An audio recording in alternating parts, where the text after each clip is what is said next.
Hello, here we have what's called the success equation.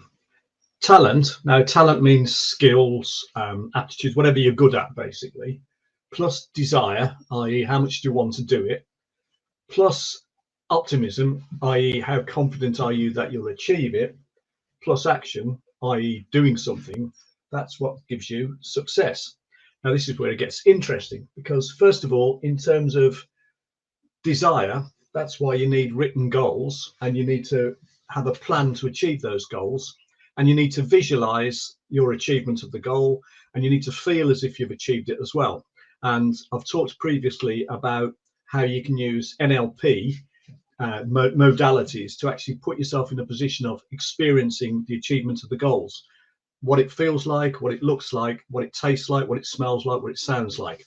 And the whole point about that is that the more intensely you can put yourself in the position of achieving those goals, the greater your desire will be to achieve them and the more likely you are to do so. Moving on to optimism, I've talked recently about a book called Learned Optimism by an author called Martin Seligman.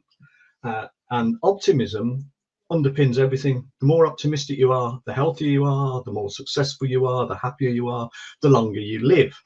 And there are certain important things that you need to be aware of. And if you're aware of them, you can make yourself more optimistic. That's why it's called learned optimism. And that's what cognitive therapy is all about, knowing how to talk to yourself. And doing so means that you change the way you behave. Earl Nightingale talks about the greatest secret, or the strangest secret, is we become what we think about. That's it. We become what we think about. So the way we talk to ourselves is very, very important. So our self-explanatory style underpins how optimistic we are. So our self-explanatory style, there's three elements.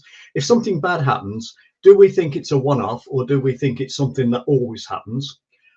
If something bad happens, do we think it's because of our inbuilt nature, or do we just think it's a one-off part of us, or something to do with some aspect of us, but it doesn't pervade the rest of our lives? And if something bad happens, do we put it down to personal factors rather than external factors? So do we see it as being our fault, or do we see it as being the bad luck or other external factors? Optimism is the exact opposite. So in terms of being optimistic, if something good happens, you put it down to your internal nature. You assume it's going to happen normally to you, consistently, and you put it down to the fact that it's you that's caused something good to happen rather than external factors. If you're aware of that and you can actually talk to yourself in those ways, you become more optimistic. Now, also, the degree to which you can focus outside of yourself on the wider community also makes you more optimistic. So that's where things like public service, being on councils, working for charities, having a wider family, being part of a religious group, anything of that nature takes you out of yourself.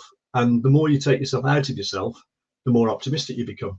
And then this other one's really important, and that is actions versus brooding or ruminating.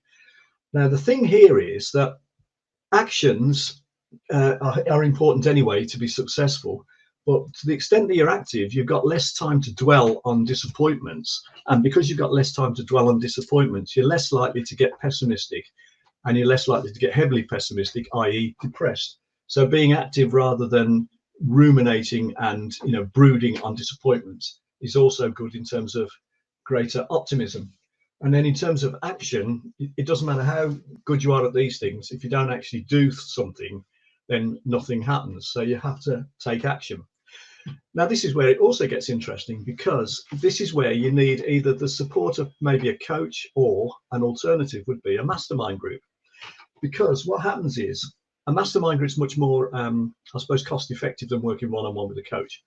What happens is if you're part of a community of like-minded people, then first of all, you'll develop wider range of skills. So your talent or skills will improve because you'll have other people's skills to pick up from. You'll write your goals and have plans because you're reporting back to the other members of the group about what your goals and plans are.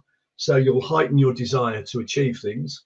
You'll become more optimistic because you're working with more optimistic type people, and the people you associate with reflect on you.